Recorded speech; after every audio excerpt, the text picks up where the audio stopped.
Pelajar tingkatan 2 hingga tingkatan 5, ungkapan algebra. Kalkulator pun tak boleh buat, tapi hari ni cikgu nak tunjukkan teknik bear. Senang je soalan ni. Okey, yang ini adalah ungkapan algebra. Yang pertama, teknik bear. Teknik bear tu apa? First kita buat sini. Ada 3. 1, 2, 3. Lagu dia. Depan kuasa 2. Macam ni Depan ni. Depan kuasa 2, belakang kuasa 2. Darab tengah, darab 2. Lagi sekali. Depan kuasa 2, belakang kuasa 2. Darab tengah, darab 2. Jadilah bear. So, depan kuasa 2, 2 kuasa 2 jadi 4.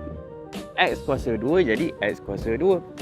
Depan kuasa 2, belakang kuasa 2. Belakang ni pun kuasa 2. Mami-mami yang tengah tengok ni, save video ni, bagi dekat anak.